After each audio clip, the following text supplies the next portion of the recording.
What is required of us in this moment? What should we expect from ourselves? Is it okay to pull back on news consumption? How soon is the right time to re-engage?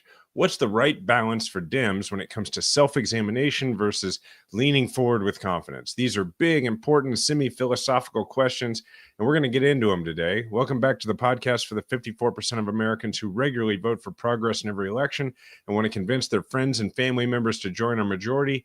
This is Majority 54.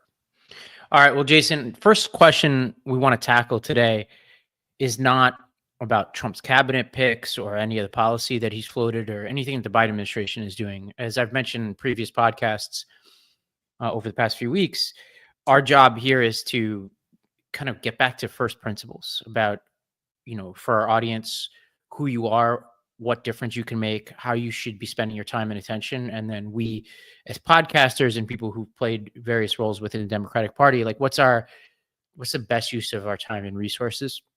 And so along those lines, we want to start with a question that's on the minds of our audience, which is, should you be paying attention to the news at all? There's a lot of data out there to suggest that Democrats are pulling back at historic rates. MSNBC, I think, posted its lowest rated week recently in over 25 years. There's speculation that company is going to be spun off and sold to Lord knows who. This is happening while Fox News is seeing record numbers of viewers. So there's an asymmetry there. Before you even keep going, some people are going to read into that and think, oh, that means more and more people are converting to the Fox News ideology and more people are going away from the MSNBC ideology. I want to reassure people that's not what that's reflective of. We can speak to this because we see it on our show that, for instance, in the early part of the summer, when the polling numbers were really bad for Dems, our viewership was down. And when the numbers got better, when there was enthusiasm around Kamala Harris, our numbers went up. So that is a reflection on people like good news. And so Republicans, after they win, are like, I want to tune in. And I have a buddy who does the play-by-play, or not the play-by-play, but the like pregame and postgame for Royals broadcast, Kansas City Royals broadcast.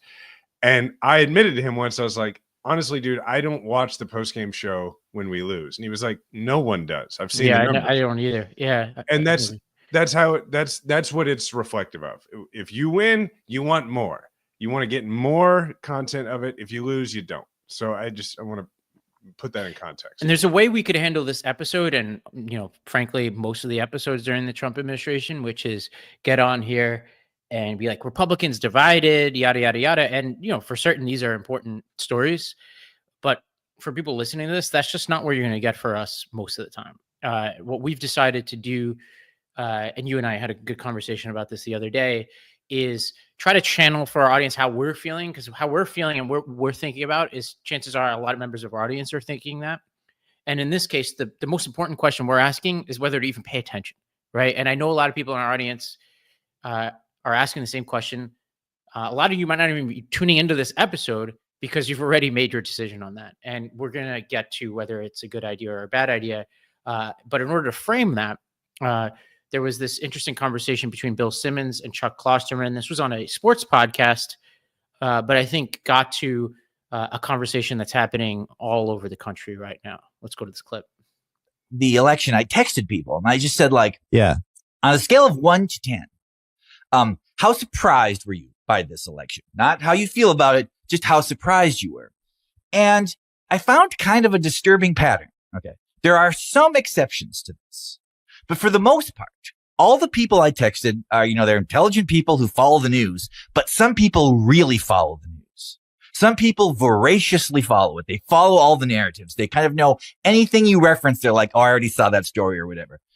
Those people all gave answers like 8, 9, 9.5. It didn't matter what their political leaning was. Like if they were really engaged with media, they were shocked by not just the outcome, but the fact that Trump won all the swing states, that he won the popular vote, all of these things. The people I know, like a lot of them are like doctors and engineers and stuff, who follow the news, but don't give a shit at all about the narrative. Like when they look at the New York Times website, they do not look at the right side of the page. They look at the left side of the page. They all were like 1, 2, 3. Like they weren't surprised at all. And I now sort of have the creeping suspicion that engagement with media distances us from reality. That the more information I get, the more information I take in, the less I understand the world. And I don't know what to do about that, because that's a real issue if that is true. I love this clip. This is, I mean, it's, you know, those, you know how sometimes you see something and you're like, that's not new information, but it is so illuminating, and it takes things I already understood and thought I understood and rearranges them, and then they make sense.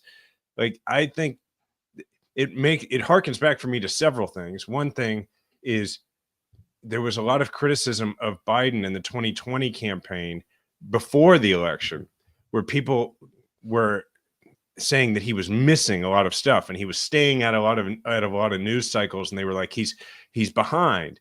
And the Biden camp was saying, no, Twitter's not a real place, and we're operating in the real world. And they were like, a rule within that campaign was, we want our teams, our staff, to stay off Twitter. Like, that's not where this election is taking place. And it worked. I'm not saying Harris made the opposite move or anything, but it just harkens back to that's where real life is happening, is in real life. Yeah, this is an interesting question, right? There, on the one hand, there is this, unfortunate tendency of people to like always say, oh, I knew this was going to happen, whatever, after the fact, right? When it's a 50-50 event, 60-40 event, and it's an annoying tendency people to have, often the same people who predicted a 2022 bloodbath, Rogan being an example of this. There are people playing Rogan's clip before the 2022 election where he was like, it's going to be like The Shining, and they open up whatever, and they're pretending it's about this election when he was wrong about it last time. So on the one hand, there are all these people in your life who like to be like, yeah, I knew this was going to happen. Like, maybe some of them are really wise. I doubt it. And so I wouldn't over-index on that. But on the other hand, I often wonder, as any listener would know from listening to this podcast, is like, for this podcast and elsewhere, try to be as informed as I possibly could be. And I, heading into this election, was starting to get really optimistic. There are various points where we got on here where we said, I think would win today. If it were held today, she would win. But towards the end, I was legitimately optimistic that she was going to win. And certainly didn't index enough how, whether it's the economy, immigration, other factors within the Democratic Party that I've been covering for so long, would actually be so overwhelming that they would basically, decimate any chances that she had coming into the final stretch. And then the question is, well, if there's something to be said that the more time you spend within certain media circles, the less in touch with reality you are, then what do we do about it, right? Like, that's a big question. I think there's two parts to this. One is, what do we do on this podcast about it? Like, what's our role for our audience? I have some thoughts about that. And then the second is, well, what do you as an audience do? And so, Jason, you could pick our poison. Where should we start on these two questions? Well, let's start with, I suppose, what the audience should do. Because, I mean, obviously, like, the customer is always right. So once we figure out what the audience should do, I think it helps us figure out how we can best be of service to the audience, because that's the goal of the show. The Klosterman clip makes me think about a statistic that I remember hearing actually from a friend of mine who is very much a regular on cable news, who reminded me not long ago that, there's constant reporting on who's up, who's down when it comes to Fox, MSNBC, CNN. But we all forget that is a reflection of roughly 5% of the population. Is that, 95% of the population is not consuming cable news on a regular basis. I don't consume cable news on a regular basis. And I may have told this story before on here, I can't remember, but I can remember at one point during my book tour a couple of years ago, doing Morning Joe and then doing a bunch of other shows in between. And after Morning Joe, a friend of mine texted me, hey, great job, and then doing Stephanie Rule's show, which is at like 11 p.m. Eastern that evening. And then the same friend texted me, but I hadn't like told people which shows I was going to be on. So I knew he had just been watching the entire day. and I remember saying to him, like, hey, I really appreciate the encouragement. He was like, oh, you did even better in the evening. And I said, but we should talk about your news diet, because if you saw both of those, that's too much cable news on a random Tuesday. Yeah. And And then the last thing I'll say about this, like in terms of how regular people consume this stuff, is what we have to do and what those in the audience have to do if they want to be persuasive to those in their lives, which is, I think, largely why people listen to this show, is be around regular people and listen to the way they consume the news. And what I mean by that is, for example, back, in 2017, I spent a year as an employee of CNN. I was a paid commentator for a year on CNN. And I remember making a choice very early in that contract that I wasn't going to watch CNN hardly ever when I wasn't on CNN. And that year, it was like my first year after leaving office. And so I needed like some little office for myself and my assistant. I had other staff, but they were all over the country. So in Kansas City, it was just me and my assistant. And so I went to the local electrical workers union. They were friends of mine. And I asked if I could just rent a little cubbyhole office in there to work out of. And that's what I did. And on days, which was a lot of days at that time, where I knew I was going to do CNN that evening, I would just go eat my lunch in the break room and hang out with the other electricians and the other like union organizers. And sometimes I would nominate a topic, but I wouldn't bias them in one direction or another. And I would just listen. And I think it made me much better at that job. And I just, there's something to learn from that had I just been watching the news in order to prepare for going on the news, I just think I wouldn't have added much value. Yeah. And I think it's like, what are you trying to get out of the news, right? Like, there, on the one hand, some people just want to understand the country and the world. Big question is, well, what do you do with that information? Like when you want to understand it, to what end, right? To be a better voter, right? To do something about some of the problems that you hear about, right? To protect the vulnerable, whatever, to run yourself, to write about it, whatever. But I do think it's really important to have a clear idea about what that information is doing in your life, because otherwise you're just going to be driving yourself crazy. Mm-hmm. Like if you're reading about every cabinet pick that Trump has and getting outraged about it, you're informed, I guess, depending on where you're getting your information from. And we'll get to what it really means to be informed. But is it really helping you that much? Like, how much do you really know about what's happening in your community, within your family, within your company, within yourself, right? And I don't want to sound like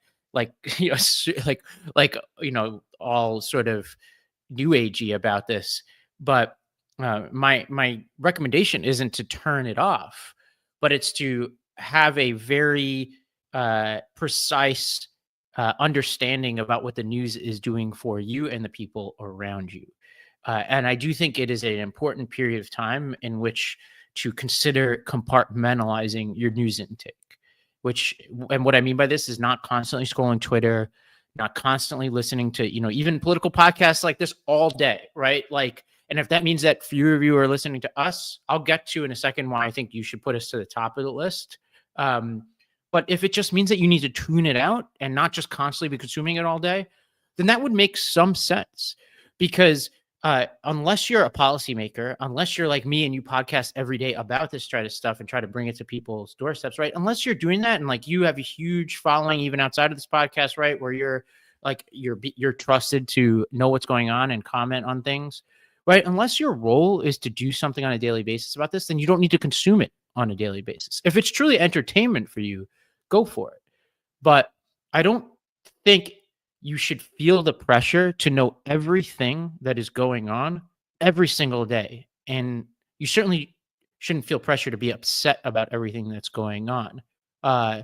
There will be a lot of reasons to be upset every single day, but you shouldn't feel the pressure to lean into that emotion every single day if you don't have an outlet to make a difference on a daily basis. I want to specifically focus on something you just said, which is the category of people who have the news on in their office or in their home or both all day long because of entertainment. That is a key word, because I think that most people would view it as entertainment. But I think if you dial back from it slightly, what those people would realize is what they're actually looking for is connection to a larger world. If what you're choosing to leave on all day for entertainment purposes is not Netflix, and it's not sports, and it's not a soap opera, it's none of those things, but it's the news, particularly news that is probably repeating the same story and or giving several different takes on the same story over and over and over again, then what you're really looking for is a sense of being connected to the larger world. And that is a normal human behavior. And we're probably going to get into more of that in a few minutes. But there are a lot of ways to achieve that sense of connection that will fill you up to a greater degree. I'll admit, I don't really listen to any political podcasts.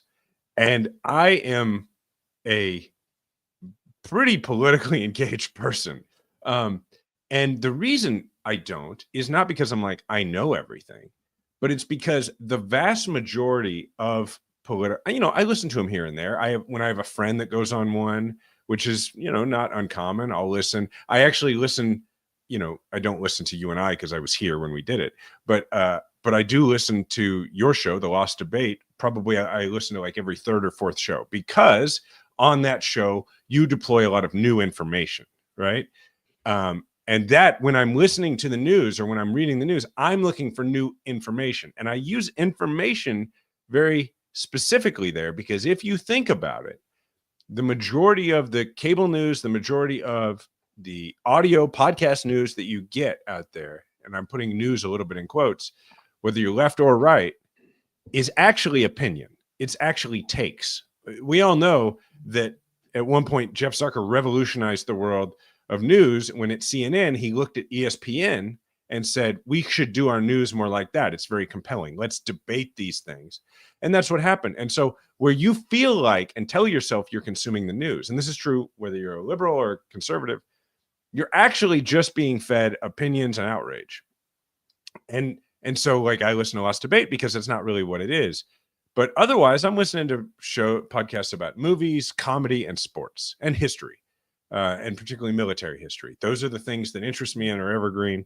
And then I think that makes me better at coming on here and talking about the news to some degree like a normal person, which is what you and I really are trying to provide people so that they can talk about it in their lives. Yeah, and I think and thanks for the shout out to Lost Debate. There's an experience that I had a couple of weeks ago that made me grateful for just that opportunity, which was I interviewed this doctor from Johns Hopkins just because I read his book and I liked it, named Marty Makary.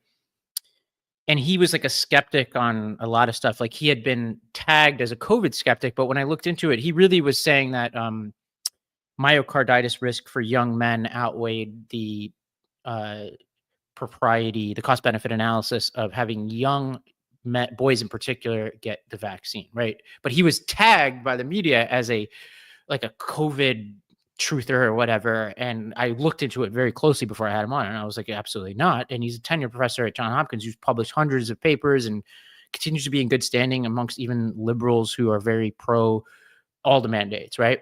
And I interviewed him and I learned a lot. I learned about the origins of the peanut butter allergies. I learned about hormone replacement therapy and the jumbled mess that has been the public health policies around that. And there were other issues we didn't wind up discussing, but that are more controversial opinions he has about like the overuse of antibiotics and things like that. And I left the conversation saying, oh, this is a guy who is like a medical heretic in the best possible way. Like a guy who's pushing back with evidence in good faith, trying to like providing a very useful service. And then a couple of weeks later, Trump wins and he's picked as the FDA director for Trump. Now I'm reading articles in the New York Times that are like Fox News commentator, Marty Makary. And I'm reading these articles and eventually they get to the correct assessment of Marty Makary, which is a well-respected doctor who, regardless of being picked by Trump, is not a burn the house down RFK. Even in my podcast with him, he basically made fun of like people who link autism and vaccines, right? This is not your, tinfoil hat guy. To my knowledge, never really got involved in the presidential election. And even if he did, like we lost the election, you got to expect that people who support Trump are going to get jobs. Yeah. But it's a good example of where like the outrage, like I've shared this with people in my life and I'm getting messages like anti-vaxxer. And I'm like, look, like wherever you're getting your news from, I hope you'd understand. I have spent an insane amount of time criticizing the Trump administration. I'm just telling you right now, this isn't it. Like maybe he'll turn out to be something that I can't predict based on the information right now. Like there are a lot of Trump people like that. But if this is where you're putting your outrage, there's something about the way you're consuming news that is taking advantage of your vulnerability. And I think that is true on a lot of issues. And I want to make sure that our audience and us don't go down that road this time. Because I have to be honest, I certainly have. Like, yes, I'm proud of a lot of work that we've done here and in Lost Debate, but in both forums, I feel like I've fallen victim myself to outrage culture. And it's, I guess, understandable because we've been outraged by Trump.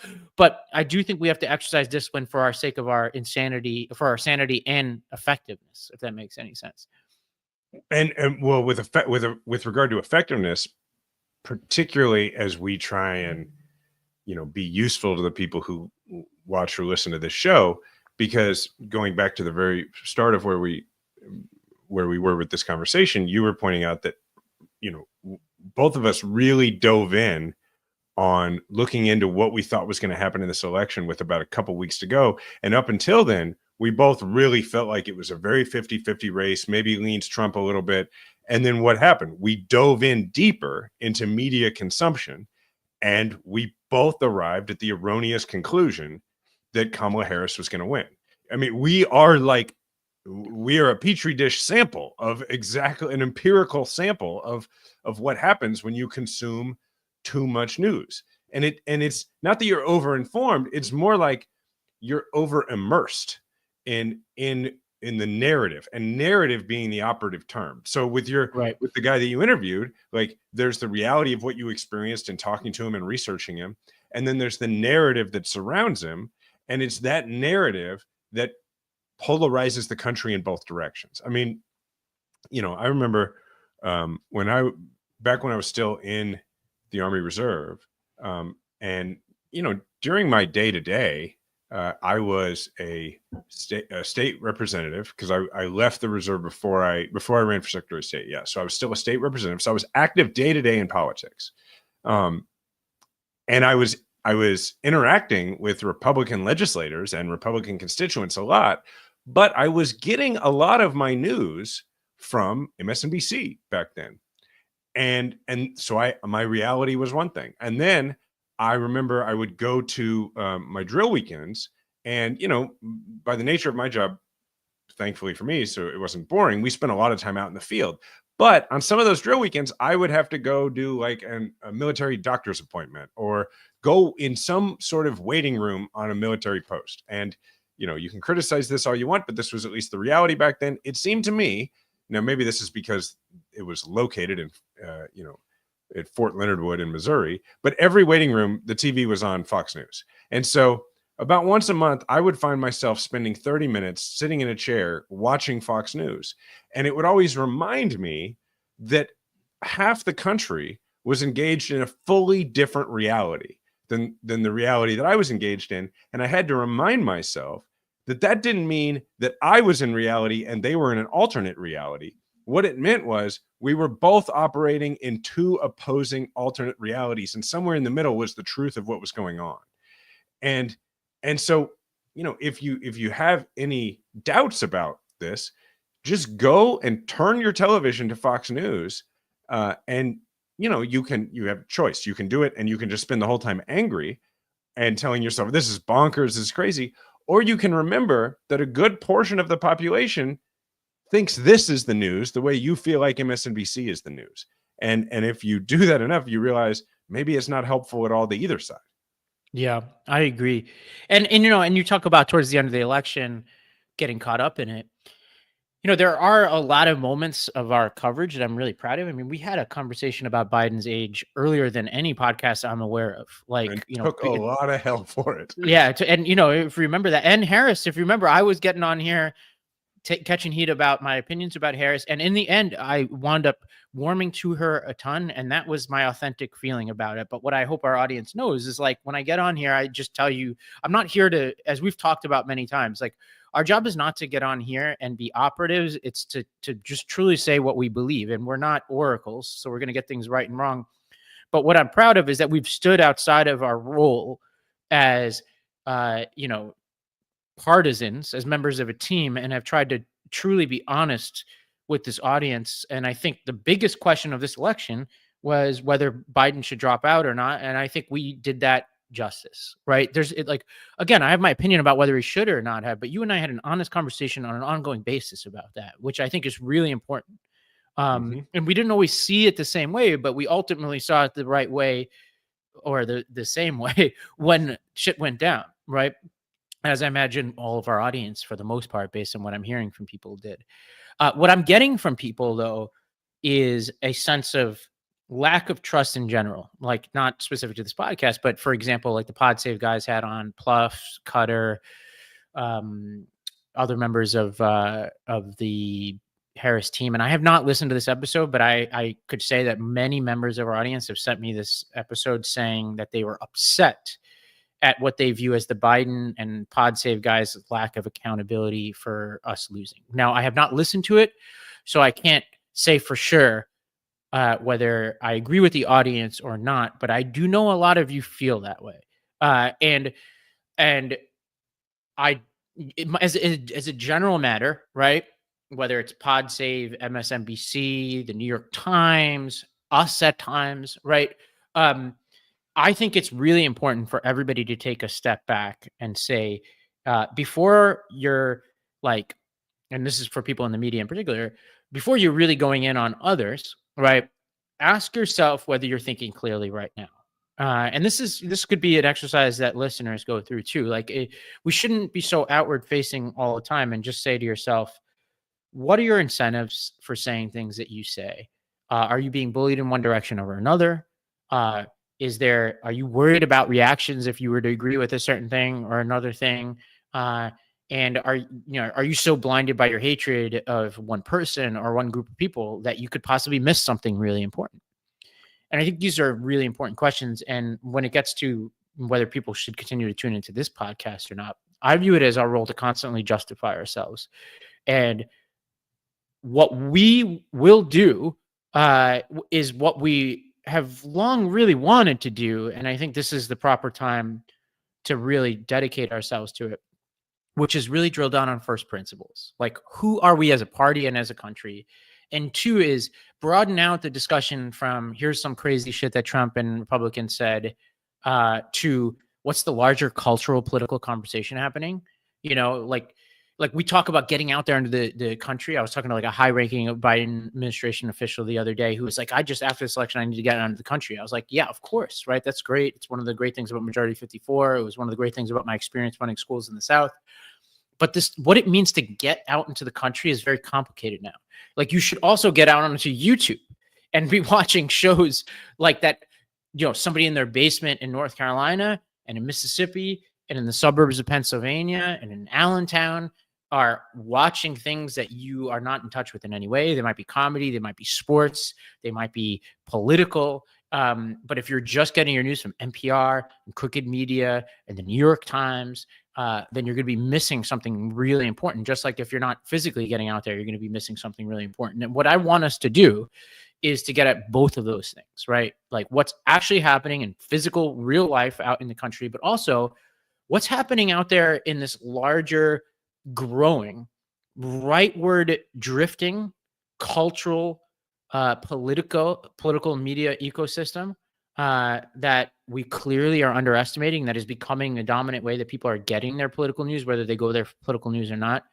I want us to be surfacing the conversations there and taking them seriously wherever they bring us, right? We may agree with some of the things said there. We may disagree. And in some cases, we may not even know what to make of them.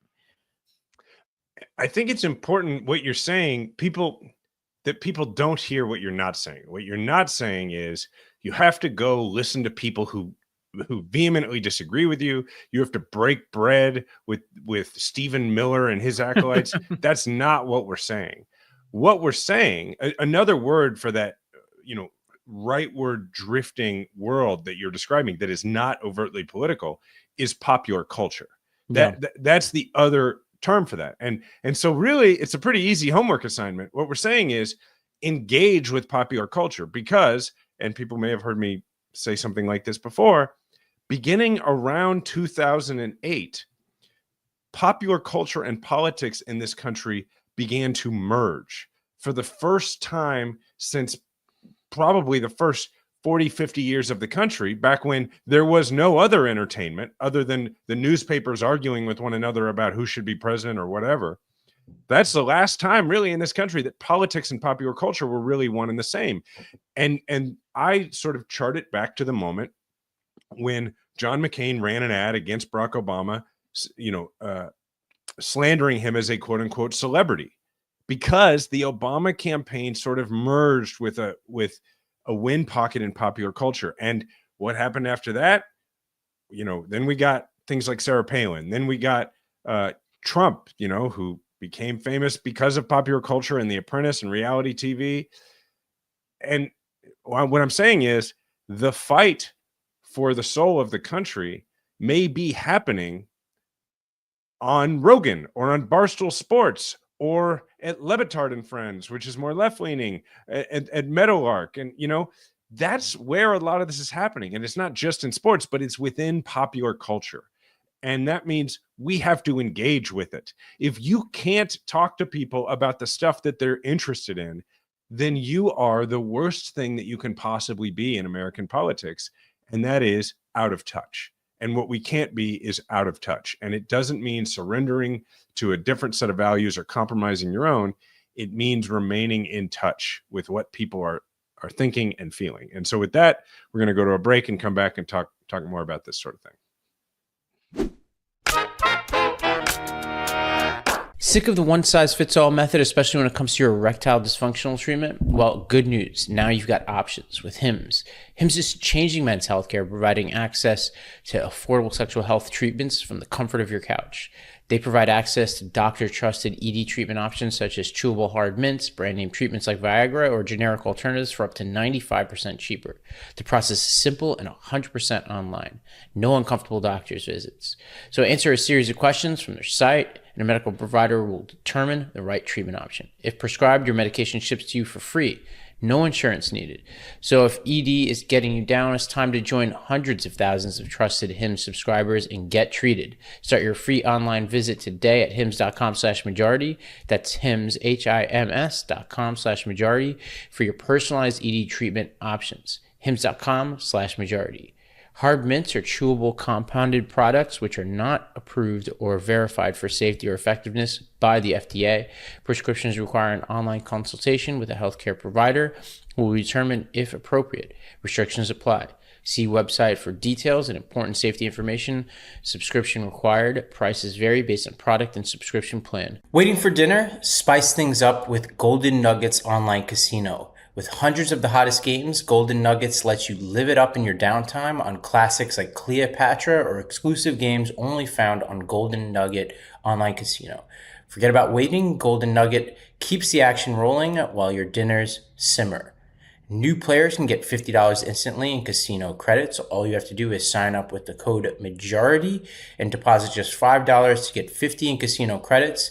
Make any movement golden. Gambling problem? Call 1-800-GAMBLER, or in West Virginia, visit www.1800gambler.net. Please play responsibly. 21 plus, physically present in Michigan, New Jersey, Pennsylvania, and West Virginia only. Void in Ontario. One per new customer. Minimum $5 deposit. Max $50 issued in non-withdrawable casino credits that expire in 168 hours. See terms at goldennuggetcasino.com/welcome. Typical children's vitamins are basically candy in disguise, filled with 2 teaspoons of sugar, unhealthy chemicals, and other gummy junk growing kids should never eat. That's why Hiya was created, the pediatrician-approved, superpowered, chewable vitamin.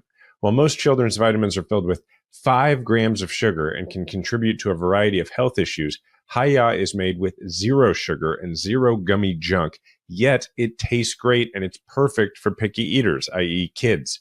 Hiya fills in the most common gaps in modern children's diets to provide the full body nourishment our kids need with a yummy taste that they love. Formulated with the help of nutritional experts, Hiya is pressed with a blend of 12 organic fruits and veggies, then supercharged with 15 essential vitamins and minerals, including vitamin D, B12, C, zinc, folate, and many others to help support immunity, energy, brain function, mood, concentration, teeth, bones, and more. It's non-GMO, vegan, dairy-free, allergy-free, gelatin-free, nut-free, and everything else that you can imagine.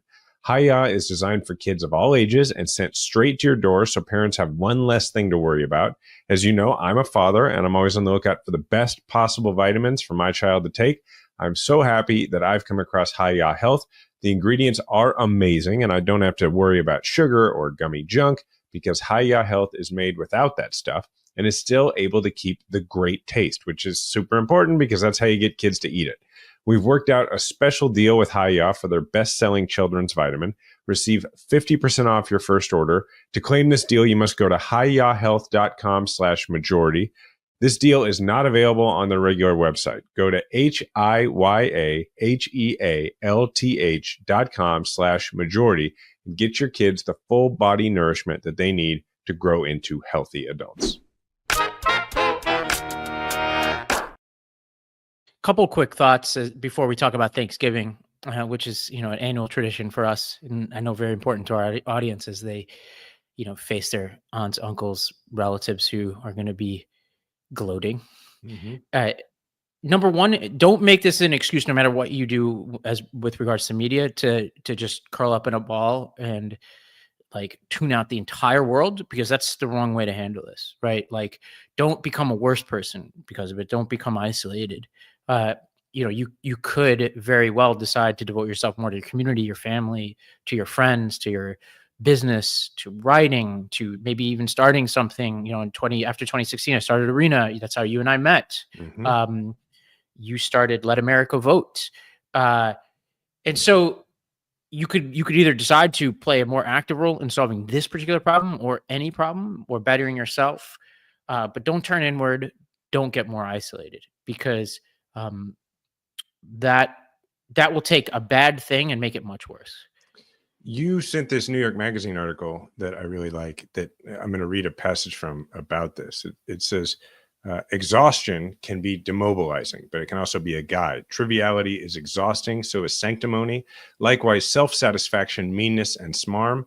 If we're exhausted by the idea of letting our imaginations and our lives be limited by the whims of a charismatic child king, the obsequious efforts of his courtiers, and the feeble scheming of his electoral opposition, then exhaustion is a wise teacher. We have lives to live, families to nurture, movements to build. We know what exhausts us, but what gives us energy? What makes us hopeful instead of cynical? What makes us curious about the world and other people instead of bored or contemptuous? What if we exhausted ourselves with each other's burdens instead of our own dread? Things won't necessarily get better, but they might. To me, that is a really good argument for giving yourself permission to engage in the things that you enjoy, despite your concerns about the world. So instead of, if your football team wins or there's a movie coming out that you really, really are like, maybe you're really excited about Gladiator 2 and you're like, but what am I doing being excited about Gladiator 2? Doesn't that feel trivial when, Stephen Miller is the deputy chief of staff and they're trying to, deport all these people? It's okay that it's trivial. Part of your job is to imbue yourself with the energy necessary and to fight back against cynicism. Because one thing I can promise you that the Trump world wants is for people who oppose them to feel cynical and exhausted and demoralized. That, in fact, they're counting on it. They counted on it when they won in 2016, and thankfully they counted wrong, and we didn't get those things, and we came back in 2020 and we won. We have to do that again, but we have to do it differently. And part of that means finding the things that do give you energy and make you feel hopeful and good about the country, and using those as a force multiplier. And it's okay to take a break. Yeah. Like, I was talking to somebody who came off of the campaign, was in a very senior role, and he told me he's taking 3 months off, period, like from work. And he folded up his consulting firm. He may never open it again, but he just was like, I just need to take 3 months off. I think that's okay. Like, even in the middle of starting Arena, I took the 2 weeks around the inauguration back in 2017 off completely, didn't read anything in the midst of even starting a resistance organization. Like, whatever time you need to feel like a whole human, take that time. Now, let's talk about Thanksgiving. The acute question on the docket here is how to handle gloating relatives. I have a particular theory about this, and I think I exemplified this best in an interview I did a couple days after the election with a Rogan, like, sort of circle comedian who came on my podcast, who was pro-Trump. This woman named Bridget Fedesi, who's a friend of mine. And I approached that interview in the way I would generally approach my Trump relatives, which is to the extent you're even going to talk politics with anybody, the order of the day is to make it clear that this doesn't bother you, even if it does. Like, it's like they want you to be upset. They want to get a rise out of you. And the key is to just be like, okay, you won, right? Let's see how well you do. We've been there before. 4 years ago, we won, and then we wound up losing. And that's, tragedy requires hubris, pride comes before the fall. You know all about this as a Chiefs fan.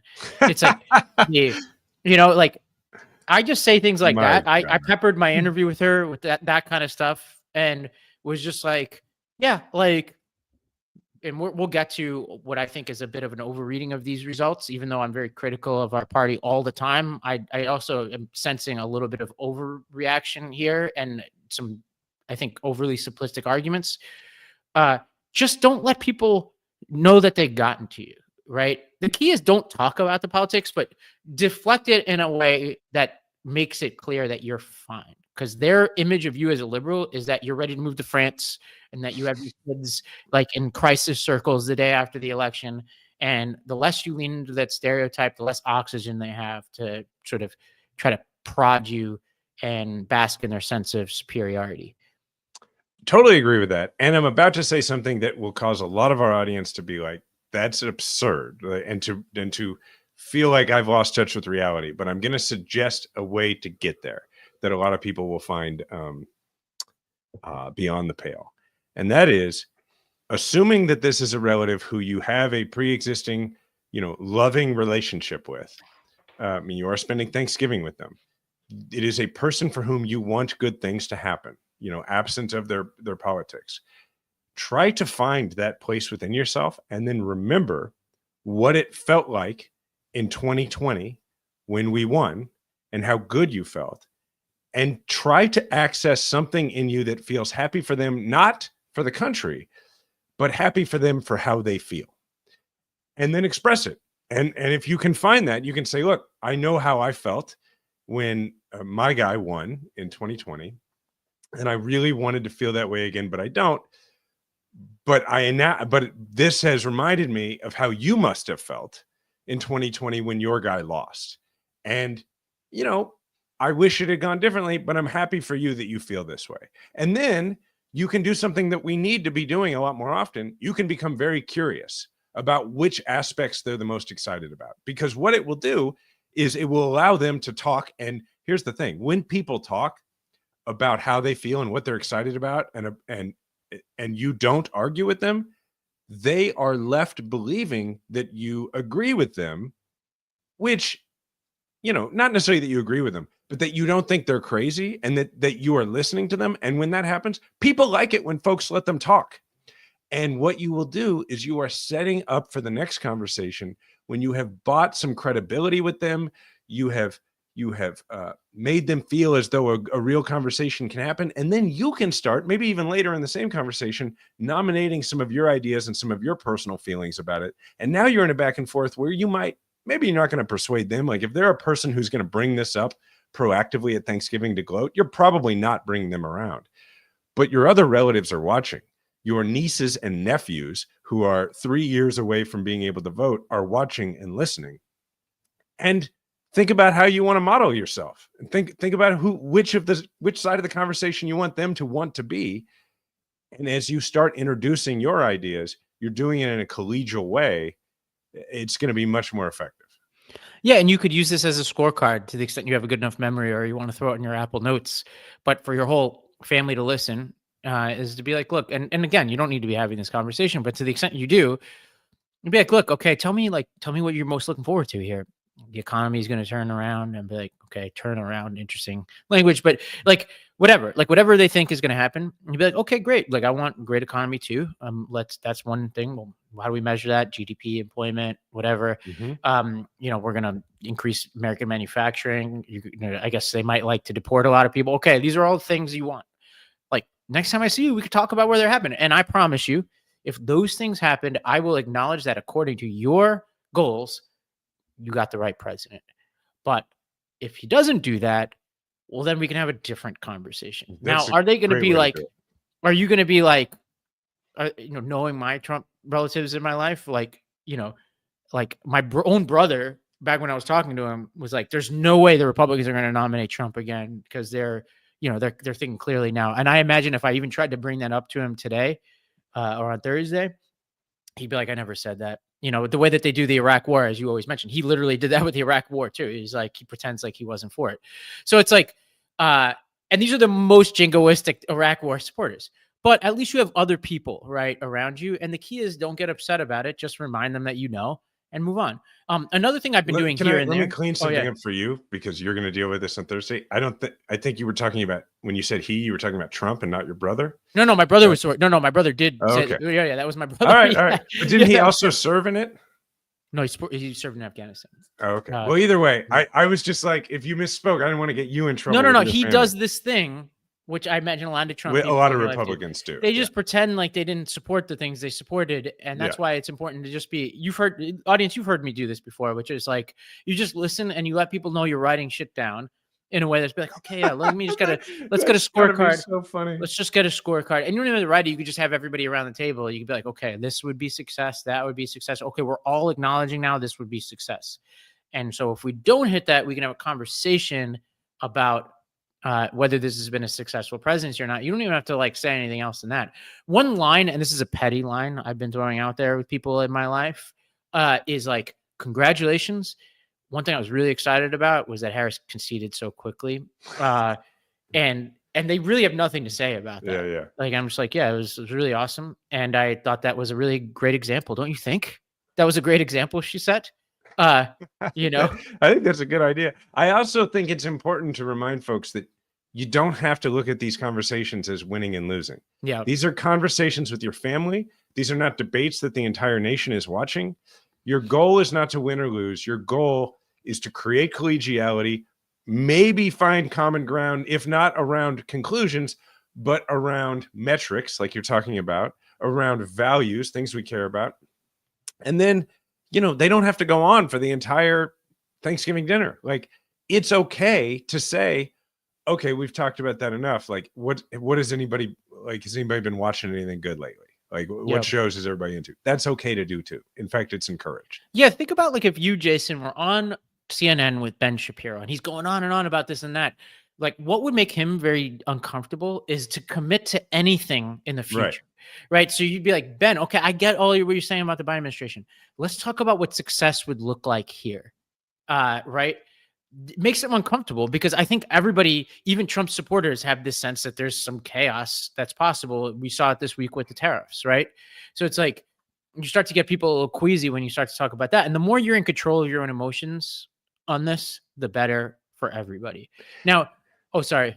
Oh, I was just going to say evidence for your statement and for this overall thesis that not just engaging in a back and forth debate one-on-one with with a relative who brings it up versus having people who are of various opinions and some even like more independent around listening, it will change the tone. Because to your example, I did CNN with Ben Shapiro once, and I will tell you, he sounded wholly different in his rhetoric than he does on his show. Right. He was much more trying to appeal to people who are in the middle ground and moderate his rhetoric. And that's what will happen. If you're off in the den with your uncle who watches Fox News all day and wears a MAGA hat, that conversation is going to be completely different if you talk to your uncle at the table while your cousin is sitting there who voted for Harris. Right.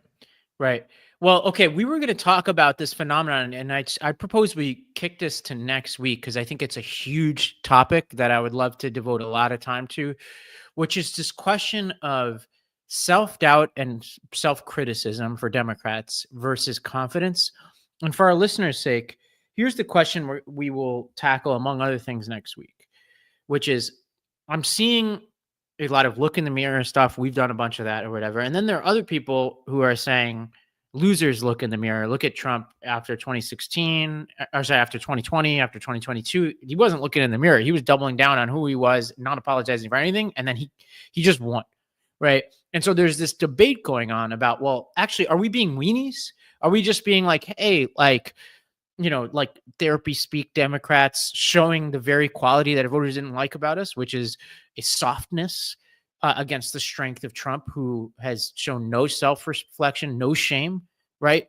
This is an important debate that I want to do justice to. And I want to actually model what we talked about earlier, which is not just automatically say the thing that polite society wants us to say, but take seriously the alternative argument and then try to come down on some kind of conclusion.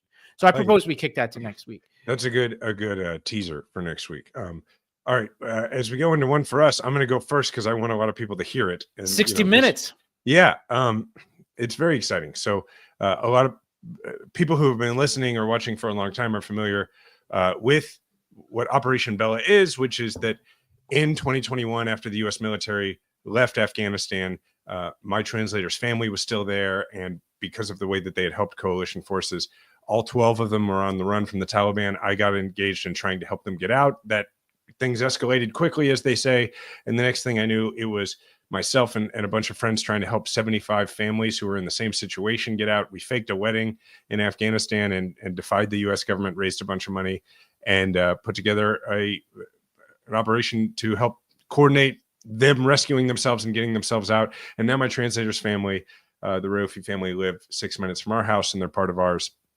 And this Sunday on 60 Minutes, the story of Operation Bella will be told to a wide audience for the first time. It is a double length segment, which they don't usually do. So it's a 90-minute episode, but the entire last half hour of 60 Minutes this coming Sunday will be the story of Operation Bella and the Kander family and the Raofi family. And I am excited for people to know this story now. This is huge, man. I know this has been a long time coming, and I know there's other things that we probably can't talk about here that are in the making in and around this story. So I think I'm really pumped, and there's nothing else happening that night, so I can't imagine what would pull me away from it. What I'm hoping for you is that the Bills get off to either a massive lead or actually the Chiefs fan in me is hoping for a massive deficit, I suppose, but so that you can turn the channel back to CBS to watch. Well, fun thing is I actually don't enjoy innately watching the Bills. I know you don't. So I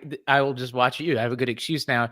It's a painful experience even when we're winning. I can't explain it. It's just high anxiety. Yeah. So I'm really pumped for it. That's great, man. I'm excited. I'm excited. All right. So you've been off for a bit.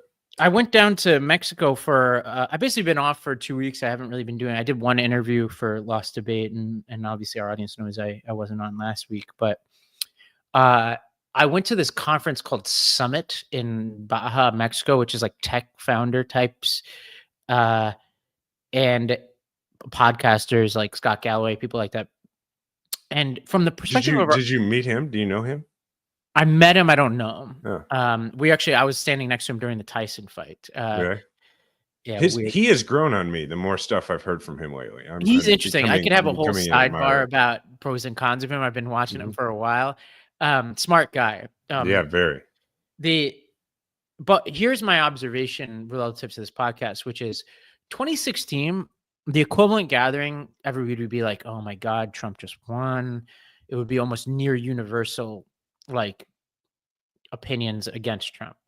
This was closer to 50-50 than I have ever seen in such a gathering, which I think is a sign of how the sort of tech elite are shifting increasingly in that direction. And the corollary observation is that it gets to the cultural points that I'm talking about, which is like, these are people who are talking about Andrew Huberman, Peter Attia, Joe Rogan, like the All In podcast, like that's what they're talking about. And what's interesting, these are like tech elite types, but those are a lot of the same things that like people down the income ladder are listening to and talking to, right? Like all the people I just mentioned are frequent guests on Joe Rogan's podcasts, right? Mm-hmm. So it got me thinking that there's this vertical alignment in this sort of and blending of political and apolitical spaces that was very apparent to me back then.